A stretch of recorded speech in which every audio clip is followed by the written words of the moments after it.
You might have some wildflower seeds at home and not really know what to do with them. If you haven't got a big garden, you're limited for space, I'm going to give you some really simple ideas on what you can do. Don't consider it a profession where you have to plant strategically and scientifically. Just give it a go, and we're going to give you a few basic techniques today on how to do it and get the best results so your wildflowers bloom and blossom and you're really happy with them. It's a tiny little packet of seeds, covers 2 square metres.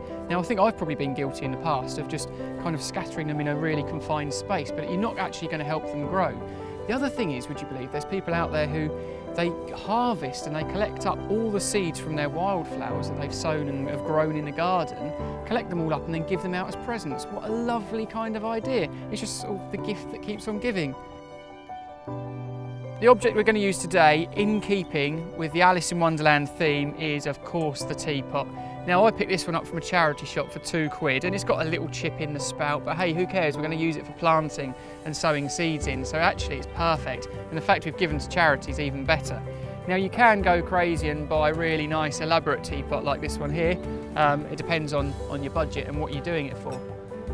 All you need is your bag of seeds, a bit of compost, or you can even use soil and a watering can, and that's pretty much it. Let's get started. In here we've just got standard multi-purpose compost that you can get from your DIY store or a garden centre. You can also use soil, and I'm making a right meal of this because it's all falling out the sides. I suppose the bigger the teapot, the easier it is to fill.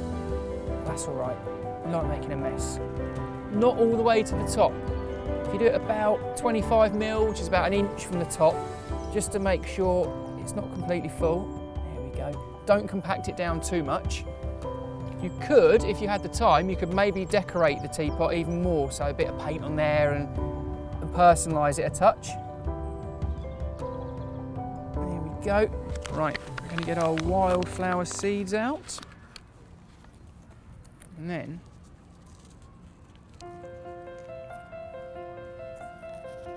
here they are. I love how unique and random they all are.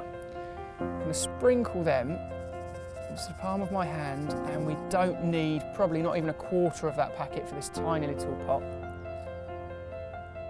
We're just going to try and get a really nice, just by tapping my hand, letting them drop in, try and get them really nice and even, in clusters.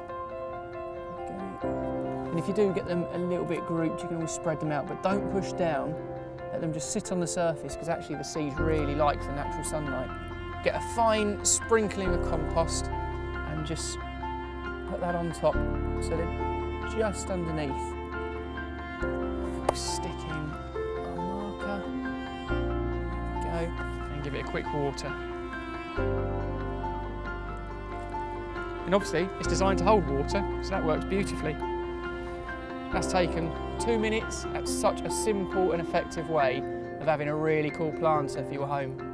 Now that can go outside in a bright space. It could even go on your doorstep. If you haven't got a massive garden, don't worry about it. Put it on your windowsill, on a balcony. It'll just brighten the place up and it looks just really fun. And I think that's just such a great thing to add to any home.